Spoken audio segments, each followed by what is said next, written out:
저는 서울에 사는 71살 김은혜입니다. 며칠 전 딸아이한테 정말 듣고도 믿기지 않는 말을 들었습니다. 평소처럼 밥상을 차려놓고 딸이 퇴근하길 기다리고 있었죠.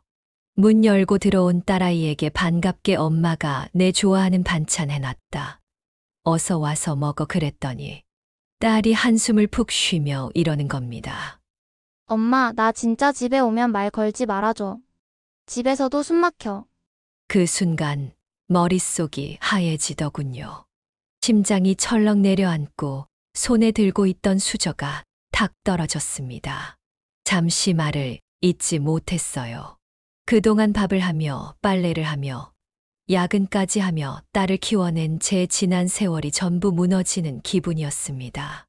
도대체 내가 뭘 그렇게 잘못했을까? 밥 한 끼 해주는 것도 이제 부담이 되는 건가? 참 많은 생각이 들었어요. 그런데 그날 밤 저는 한 가지를 깨달았습니다. 우리가 자식에게 던지는 첫마디, 그 한 줄이 관계를 살릴 수도 완전히 끊어놓을 수도 있다는 걸요. 저는 이제 자녀에게 어떻게 말을 해야 내 감정이 상하지 않으면서 내 감정을 잘 전달할지 알게 되었어요. 오늘 영상을 끝까지 보시면 자녀에게 어떤 말을 하면 관계가 더 깊어지고 어떤 말을 하면 되돌릴 수 없을 정도로 멀어질 수 있는지를 알게 됩니다. 그리고 그 말의 무게가 얼마나 큰지 부모로서 왜 어떻게 말하느냐가 중요한지를 분명히 느끼실 거예요. 반대로 이걸 모르면 당신의 인생은 가장 가까운 자식에게 가장 먼 사람이 되는 현실을 마주하게 될 수도 있습니다. 오늘은 자녀와 대화할 때 절대 해서는 안 되는 첫마디, 그리고 자녀와의 거리를 좁히는 지혜로운 말 한마디가 무엇인지 말씀드릴게요. 첫 번째, 부모의 첫마디가 자녀의 반응을 결정한다는 것입니다. 사람 마음이란 게 참 묘합니다. 누가 똑같은 이야기를 해도 어떤 말은 따뜻하게 다가오고 어떤 말은 가시처럼 박혀서 며칠이고 마음을 괴롭히, 특히 자식하고 주고받는 말은 더 그렇습니다. 남이 하는 말은 흘려듣기도 하지만 자식이 툭 내뱉는 말 한마디는 마음에 오래 남고요. 부모가 자식에게 꺼낸 말 한 줄이 오히려 큰 벽이 되기도 합니다. 지난 설 무렵이었습니다. 종숙이 언니가 집에 찾아와서 밥을 먹다가 갑자기 울먹이더라고요. 무슨 일인가 했더니 명절에 큰딸이 다녀갔는데 그때 일이 마음에 걸렸다는 거예요. 딸이 서울에서 내려오면서 피곤했는지 기분이 좀 상해 보였대요. 그래도 언니는 새벽같이 일어나서 손수 갈비찜에 전까지 부쳤다더군요. 그런데 밥상 앞에 앉은 딸이 젓가락도 들기 전에 이랬답니다. 엄마, 제발 이제 그만 좀 해. 이런 음식 다 싫다고 했잖아. 그 말을 듣고 언니가 처음엔 얼떨떨했다는 거예요. 기분이 나쁘다기보다 당황스러웠답니다. 내가 이걸 왜 했을까 하는 생각이 먼저 들고 입 안에 있던 말이 나오질 않더래요. 그러다 조용히 너 그런 말은 친구들한테도 그렇게 하니? 라고 했대요.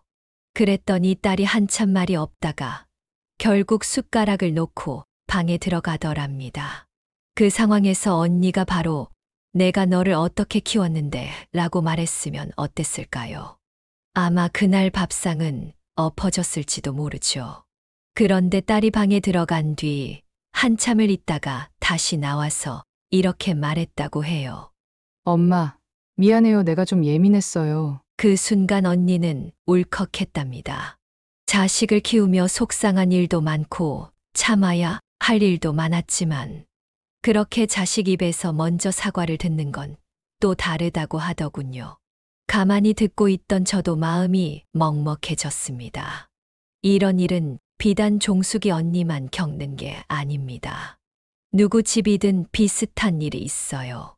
자식이 아무 생각 없이 툭 던진 말 한마디에 부모는 가슴에 멍이 들고 그걸 참다 못해 한마디 하다가 또 싸움이 됐고, 그런데 중요한 건 그 시작이 대부분 부모의 첫말이라는 겁니다. 부모가 어떤 감정으로, 어떤 태도로 첫마디를 꺼내느냐에 따라 자식의 반응은 완전히 달라집니다. 심리학에서는 이를 반사적 방어 기제라고 설명합니다. 누가 나를 비난하거나 지적한다고 느끼면 사람은 자동으로 방어 태세를 취하게 되어 있어요. 부모가 억울함과 서운함을 한꺼번에 담아서 내가 너한테 뭘 얼마나 해줬는데 라고 꺼내는 순간 자식은 미안함보다도 방어심이 먼저 올라오는 겁니다. 그럼 대화는 단절되고 서로의 상처만 깊어집니다. 그래서 중요한 건 부모가 어떤 마음을 갖고 있든 간에 그걸 어떤 방식으로 꺼내느냐입니다. 마음은 맞아도 말투가 어긋나면 뜻이 전달되지 않아요. 아이의 말이 서운할수록, 내 감정이 요동칠수록, 오히려 더 조심스럽게 상대가 스스로 깨달을 수 있도록 도와주는 말이 필요합니다. 우리가 진심으로 원하는 건 자식의 사과 한마디, 눈을 맞추며 전하는 미안해요라는 말 아닐까요? 그걸 듣기 위해선 부모의 말에도 기술이 필요합니다. 억울함을 쏟아내는 대신 자식 스스로를 돌아보게 하는 말, 자각을 이끄는 대화법이 필요합니다. 두 번째 중요한 내용입니다. 내가 너를 어떻게 키웠는데라는 말이 왜 자식과의 사이를 멀게 만드는가 하는 것입니다. 살다 보면 한 번쯤은 자식에게 이런 말이 튀어나옵니다. 내가 너를 어떻게 키웠는데 자식을 위해 잠 못 자고 아끼고 아껴 모은 돈을 보태주고 인생의 반을 내어주며 살아왔는데도 자식은 너무 쉽게 그 모든 걸 잊은 듯한 말투와 태도를 보일 때가 있죠. 그럴 때 부모 마음속에 쌓인 억울함과 서운함이 한꺼번에 터져 나와 이 말을 하게 됩니다. 그런데 참 이상하지요. 그렇게 말한 뒤엔 자식이 반성하고 미안해하기보다는 오히려 더 멀어지고 말이 끊기고 싸늘한 공기만 남게 되는 경우가 많습니다. 그 이유는 간단합니다. 이 말이 나는 너에게 이만큼 했는데 너는 왜 그걸 몰라주냐는 감정이 실린 문장이기 때문입니다. 자식 입장에서는 이 말이 고마움을 느끼게 하기보다는 내가 또 뭘 잘못했지 하는 방어심을 먼저 자극하게 되는 겁니다. 얼마 전 제 친구 정희 언니가 이런 얘기를 하더군요. 큰아들이 결혼하고 나서 집에 잘 안 오다가 몇 달 만에 갑자기 연락이 와서 찾아왔대요. 뭐 좋은 소식이 있나 싶었는데 다짜고짜 앉자마자 이러더랍니다. 엄마, 우리 가게 계약금이 좀 부족해서 그런데 혹시 도와줄 수 있어요? 언니는 순간 당황했지만 그래도 아들이니까 도와줘야지 하는 마음에 통장 잔액부터 확인했답니다. 그런데 그날 밤 혼자 누워서 생각이 많아졌대요. 이미 차도 사줬고 결혼할 때 집 전세금 보태주고 아이 낳았을 땐 산후조리원비에 돌잔치까지 늘 뭐 하나 빠짐없이 도와줬는데 아들은 그걸 고맙다 말 한마디 없이 너무 당연하게 여기고 있었다는 거예요. 그래서 다음날 아들에게 전화해서 솔직하게 말했답니다. 민수야, 엄마가 너한테 뭘 얼마나 해줬는지 생각 좀 해봐. 내가 너를 어떻게 키웠는데 지금도 이렇게 부담을 줘야겠니? 그 말을 들은 아들의 대답은 언니가 예상한 것과 완전히 달랐습니다. 엄마가 그동안 해준 거 다 알죠? 근데 지금은 엄마한테 말고 다른 데 부탁할 데도 없잖아요. 오히려 섭섭하다는 식의 말투에 언니는 말문이 막혔다고 하더군요. 그렇게 말하고는 몇 달째 연락이 끊겼답니다. 이런 상황이 참 가슴 아픈 건 부모는 분명히 잘하려고 했고 자식은 오히려 그걸 부담으로 받아들였다는 점이에요. 부모는 감정을 표현한 것뿐인데 자식은 그걸 지적이나 비난으로 받아들이니까요. 이걸 심리학에서는 감정의 역전이라고도 부릅니다. 누군가의 감정 표현이 전달되는 과정에서 상대는 그 감정을 그대로 받아들이기보다는 자기식으로 왜곡해서 받아들이는 현상이죠. 내가 너를 어떻게 키웠는데라는 말도 마찬가지입니다. 부모는 속상함과 억울함, 간절함을 담아 말했지만 자식은 또 잔소리야, 또 옛날 이야기야 라고 생각하며 마음을 닫게 되는 겁니다. 그럼 이런 상황에서 부모는 아무 말도 하지 말아야 할까요? 그건 아닙니다. 부모도 감정을 표현해야 합니다. 다만 그 표현 방식이 자식의 자존심을 꺾거나 방어심을 자극하는 방향이면 안 된다는 거죠. 억울함은 감정이고 그 감정을 말로 풀어내는 방식은 기술입니다.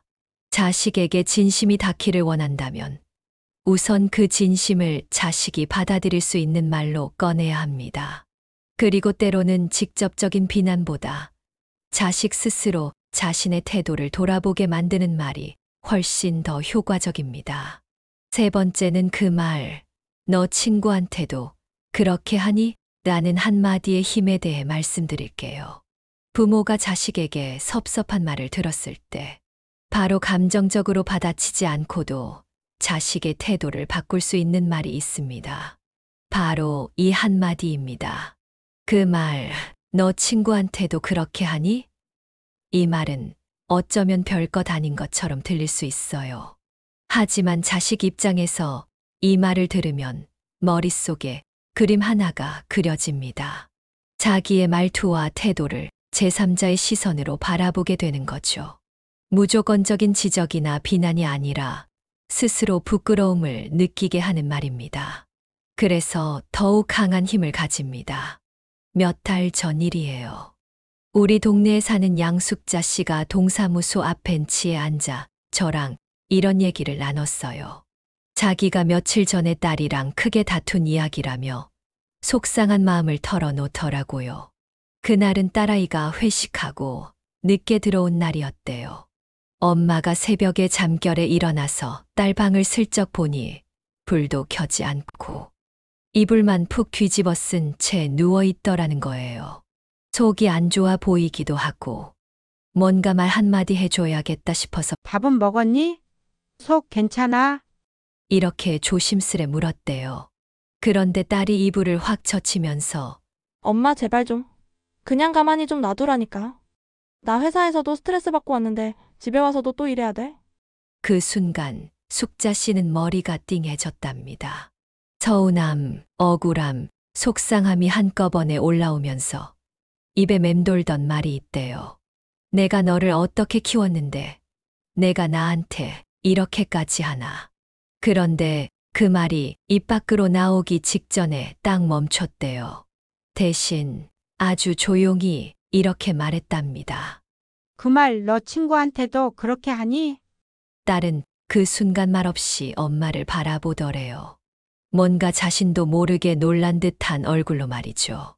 그리고 방으로 다시 들어가 문을 닫았는데 10분쯤 지나서 나와서 이렇게 말했답니다. 엄마, 내가 너무 예민했나 봐. 미안해요. 그날 이후 딸은 예전처럼 짜증을 쉽게 내지 않게 됐고 말투도 조금씩 바뀌었다고 합니다. 숙자 씨가 그러더라고요.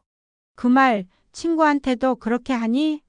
이 말은 내가 화낸 것도 아니고 억울하다고 울먹인 것도 아니고 그냥 조용히 한마디 던졌을 뿐인데 얘가 알아서 생각을 하더라고. 처음으로 딸이 스스로 미안하다고 했어. 그 말을 듣고 저는 속으로 박수를 쳤습니다. 부모가 자식의 말에 상처받았을 때 그것을 그대로 되받아치는 것이 아니라 자식이 스스로를 돌아보게 하는 말이 얼마나 강력한 도구인지 새삼 느꼈거든요. 이런 방식의 대화는 자식에게 죄책감을 심는 게 아닙니다. 대신 그들에게 나는 지금 어디까지가 선을 넘은 건가를 생각하게 만드는 방식이에요. 훈계보다 더 효과적인 건 자식 스스로가 자신의 태도를 객관적으로 바라보는 기회를 갖게 하는 것입니다. 그리고 그 기회를 주는 가장 좋은 방법이 바로 비교입니다. 가족과의 대화에서도 친구처럼 존중하며 대화했는지를 묻는 거죠. 자식은 친구에게 무례하게 말하지 않아요. 왜냐면 그 관계는 끊기면 불편하다는 걸 아니까요. 하지만 부모는 끊기지 않는 존재라고 생각하기 때문에 오히려 더 막말을 쉽게 내뱉는 경우가 많습니다. 이때 그 말, 너 친구한테도 그렇게 하니? 라고 물어보는 건 단순한 말이 아닙니다. 자식에게 내가 지금 하고 있는 행동이 정상적인가를 스스로 돌아보게 만드는 말입니다. 이렇게 자식을 가르치지 않고도 변화시키는 말.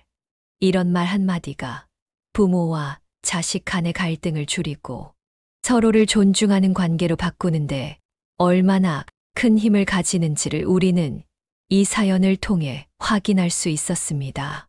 그리고 이제는 이런 지혜로운 말이 감정 대신의 관계를 회복하는 가장 단단한 도구라는 걸 믿어야 할 때입니다. 네 번째는 엄마가 해줄 수 있는 건 여기까지야 라고 말할 수 있어야 합니다. 살다 보면 자식에게 돈을 빌려주고도 고맙다는 말. 한마디 못 듣고 도와줬다는 기억보다 왜 더 안 해주냐는 섭섭한 말만 듣는 순간이 있습니다. 그럴 때마다 부모 마음은 한없이 작아지고 내가 언제부터 이렇게 당연한 사람이 돼버렸나 싶은 생각이 들죠. 참 이상한 일입니다. 분명 사랑으로 해준 일인데 시간이 지날수록 그 사랑이 고마움이 아닌 기본 옵션처럼 느껴지는 순간이 오더군요. 얼마 전 제 오랜 친구 윤자 씨가 이런 얘기를 털어놓았어요. 큰아들 민호가 얼마 전에 사업을 시작했는데 자금이 부족하다며 전화를 했답니다. 엄마, 이번에 가게 계약금이 모자라. 한 3천만 원만 도와줄 수 있어? 윤자 씨는 그 말에 순간 머리가 하얘졌다고 하더군요. 이미 몇 해 전 결혼할 때도 전세 자금으로 1억 가까이 보태줬고 손주 돌잔치며 차까지도 도와줬는데 또다시 큰돈을 부탁해오니 이번엔 너무 버겁고 서운했다는 겁니다. 그날 밤 남편과 둘이서 밤새 이야기했대요. 정년 퇴직하고 모아둔 노후 자금인데 이걸 또 꺼내야 하나 싶더랍니다. 결국 다음 날 아들과 만나 이렇게 말했답니다. 민호야, 엄마가 널 도와주고 싶은 마음은 크다. 하지만 이제는 엄마가 너한테 해줄 수 있는 건 여기까지야. 순간 민호가 얼굴을 찌푸리며 이렇게 말했대요. 엄마가 왜 그래? 예전엔 다 도와주더니 지금 와서 선 긋는 거야? 그 말에 윤자 씨가 한참을 참다가 조용히 이렇게 말했다고 합니다. 그동안 내가 해준 것들이 다 고마운 줄도 몰랐구나. 엄마가 도와준 건 사랑이었지. 책임은 아니야. 앞으로는 내 몫을 내가 감당해야 해. 민호는 아무 말 없이 자리를 떴고 며칠 동안 연락이 없었대요. 그런데 그 후로 민호는 예전처럼 쉽게 돈 이야기를 꺼내지 않게 됐고 오히려 어머니의 생신엔 조촐하게나마 손편지를 써서 드렸답니다. 거기엔 이렇게 적혀 있었대요. 그 편지를 읽고 윤자 씨는 눈물을 쏟았다고 했어요. 자식이 부모의 마음을 진심으로 알아주는 그 한 문장이 지금까지의 오해와 섭섭함을 다 씻어주었다고 말이죠. 이처럼 엄마가 해줄 수 있는 건 여기까지야 라는 말은 단순히 손절하거나 인연을 끊겠다는 선언이 아닙니다. 자식을 버리겠다는 말도 아닙니다. 이건 오히려 관계를 지키기 위한 선그음이고 부모가 자신을 지키기 위해 반드시 해야 할 말입니다. 무조건적인 희생은 결국 부모에게는 지침과 후회로 자식에게는 오만과 무감각으로 돌아올 수 있습니다. 부모가 늘 해주는 존재로만 남으면 자식은 그 사랑의 크기를 가늠하지 못하고 감사 대신 권리라고 착각하게 됩니다. 그래서 언젠가는 이 말을 해야 합니다. 이제는 내가 내 삶을 책임져야 해. 엄마는 여기까지야. 이 말이야말로 자식을 어른으로 성장시키는 진짜 마지막 교육입니다. 다섯 번째는 모른다고 해서 무능한 건 아니야 라고 말해보세요. 요즘 세상은 뭐든 앱 하나면 된다고들 하지만 저희 세대에겐 그 하나가 세상에서 가장 낯설고 어렵습니다. 은행 일도, 대출 서류도, 전화 상담도, 이젠 스마트폰이나 컴퓨터 없이는 제대로 할 수가 없어요. 그런데 이걸 잘못한다고 자식들 눈에는 우리가 꼭 아무것도 모르는 사람처럼 보이나 봅니다. 어쩌다 스마트폰이 먹통이 되면 엄마, 왜 또 이상하게 만졌어? 라고 한숨을 쉬고 온라인으로 서류 하나 떼달라고 해놓고 그것도 몰라? 하고 짜증을 냅니다. 참을 수는 있어도 마음이 아픈 건 사실이에요. 내가 언제부터 이런 대접을 받는 사람이 됐을까 싶은 생각이 들 때가 많습니다. 제 동창정에는 아들이 은행이랑 주민센터에 가서 서류 좀 떼어달라고 부탁을 했대요. 그런데 절차가 너무 복잡해서 도저히 못하겠더래요. 몇 시간을 헤매다 결국 아무것도 처리하지 못하고 집으로 돌아온 정혜는 저녁에 아들에게 전화를 걸어 사정을 설명했답니다. 엄마가 은행 갔는데 요즘은 다 기계로 하더라. 그날따라 번호표 뽑은 사람도 너무 많고 창구에서도 직원이 잘 안 도와줘서 결국 못했어. 그랬더니 아들이 짜증 섞인 말투로 이러더래요. 엄마는 진짜 그거 하나 부탁을 못 들어줘요. 내가 왜 이런 걸 엄마한테 부탁했나 몰라. 그 말을 듣는 순간 정혜는 핸드폰을 귀에서 떼고 한참 동안 멍하니 앉아 있었다고 해요. 눈물이 났지만 그냥 말없이 전화를 끊었답니다. 그 다음 날 정혜는 아들을 집으로 불렀어요. 그리고 조용히 밥을 차려놓고는 이렇게 말했답니다. 어제 내 말에 엄마는 한참을 울었어. 내가 엄마를 무능하다고 말했을 때 그게 내 입장에선 그냥 툭 튀어나온 말일 수 있지만 엄마는 그걸 내 지난 인생을 부정당한 기분으로 들었어. 내가 태어나기 전부터 나는 일도 했고 집도 지켰고 너 학교 보낼 돈도 혼자 다 벌었어. 그게 다 내 눈에는 아무 의미 없던 거니? 아들은 말없이 고개를 숙였고 정혜는 마지막으로 한마디 더 했다고 합니다. 모른다고 해서 무능한 건 아니야. 내가 기계를 잘못 다루는 건 맞지만 사람 마음은 누구보다 잘 알고 있어. 그러니 내 엄마를 그렇게 함부로 판단하지는 마라. 그날 이후 아들은 어머니에게 더 이상 짜증을 내지 않았고 오히려 온라인 서류가 필요한 일은 아예 자신이 직접 처리하겠다고 했답니다. 정혜는 말하더군요. 나도 자식이니까 참고 참았는데 한 번은 꼭 말해야겠더라. 내가 무능한 게 아니라 그저 시대가 바뀐 걸 못 따라가는 것뿐인데 자식 입장에서는 그게 무가치해 보였나 봐. 이처럼 모른다고 해서 무능한 건 아니다라는 말은 부모로서 반드시 지켜야 할 자기 존엄에 대한 선언입니다. 단순히 스마트폰을 못 다루는 것이 부모의 무가치함을 의미하지 않습니다. 살아온 인생과 마음으로 해온 수많은 것들이 기술 하나로 무시받아서는 안 됩니다. 자식들이 부모를 기술적인 기준으로 평가할 때 그 기준에 맞추려 하기보다 우리가 먼저 말해야 합니다.